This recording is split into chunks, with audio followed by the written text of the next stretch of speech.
کسب من زیباست. جهان با کسب من زیباست.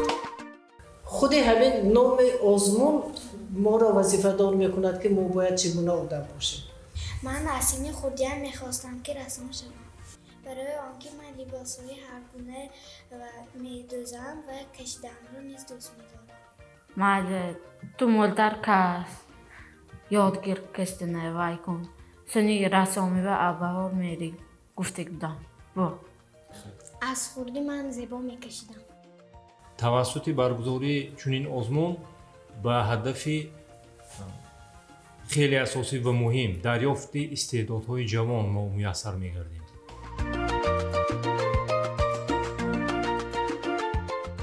پیش از همه من قید کردم که برای آن که فرزندان در مکتب لیاقت خودشان را نشان داده توانند، خوب و اعلی خوانند، مسئولیت پدر و مادر، بیبی و بابا خیلی کلان است. ماه قبل سوار نقلات شخصی بودم، سر چنبرک بودم که اتفاقا توسط اعلان رادیو محلی کند FM اویدی برگزاری آزمون در بین نورسان وابسته به رسم‌پیشی را شنیدم و از آن خرسندم که فرزند من فعالاً اشتراک کرد و زینه افتخاری را اشغال نمود. وقتی که من به مکتب رفتم دیدم که آنها در آنجا خبرها میچسبونند. من گفتم که این چیست؟ آنها گفتند که این آزمون جهان با کسب من زیباست. کلان شوی که شدن میخواهی رسمش را کشو به تئاتر برید. و خود همین مروارید خان به یک چند محفل های داخلی مکتبی اعضا شده است. صنعت رقص را هم آموخت، چون که صنعت خودش فعالیتی است برای پیشروی کودک کمک میرساند. در کتابخانه شهری چه اعضا است، کتاب میخواند. انا همین گونه ایجادکاری کودک را ما برای رواج دادن شرایط پیدا کردیم. هرچند خانه کلان قصر با حشمت نداریم، خانه عادی عرفی در زندگی میکنیم، لیکن بچه ها ما معرفت بلند به صاحب شدنش را کوشش میکنیم. فهمیش باید چی باشد، از چیز مایده که خود که چیزی کلان ساختن را آموزد. آزمونی وایده سه مکتب وای نشانده شده بود. مکتبی 20 19 sonra مکتبی وای قروق. اما یه سه مکتب قلتشانده آزمون شد. من اما دویمجا گرفتیم. آزمون های گوناگون شده است. آهسته آهسته خوانندگان الکی باوری حاصل میکنند که باید آنها همه کسبی آرزو کردگیشان رسیده میتوانند. این الکی یک شانس خیلی که میگویند برای اونها که در مکتب ما گوشه تئاتر هست و من در آنجا آن خبر را شنیدم و بعد به تئاتر رسم کشیدم.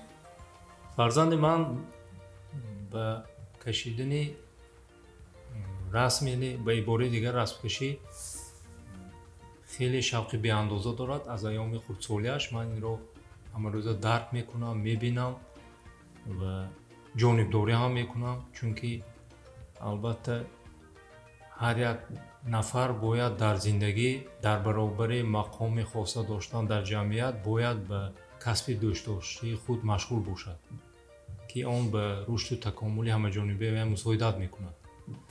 به تربیت فرزندان نبیره ها دقت مخصوص میدهیم و امروز که دانستم که باید جای اول رو گرفت من خیلی خرسندم، فخر میکنم که چنین نبیره ها رو تربیت کردیم. میخواستم در ادامه سخنم اویدی شیاری تئاتر گویم که خیلی توأم است با برگزاری آزمون علاقمندی دارد.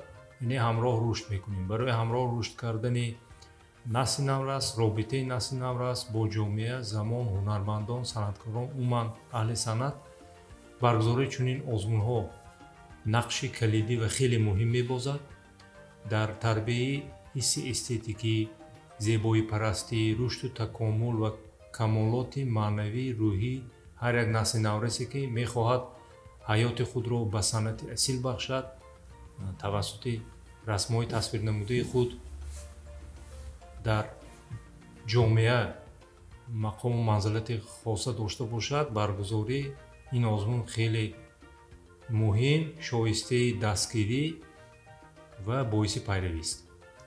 تشکر میکنم، تشکر و سپاس бепоёни худро ба ташкилкунандаи ин озмун дафтари Швейтсария оид ба рушд баён мекунам.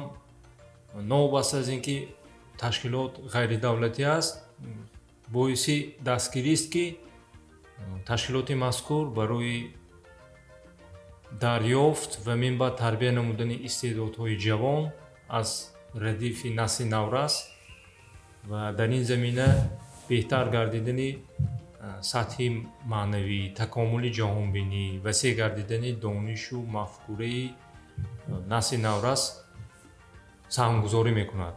бисёр мехостам ки баргузории чунин озмунҳо ба ҳукми анъана дарояд ва на танҳо ташкилотҳои ғайридавлатӣ, балки дар сатҳи давлатӣ низ ба масъалаи тарбияи истеъдодҳо дар сатҳи давлатӣ диққати ҷиддӣ дода мешуд.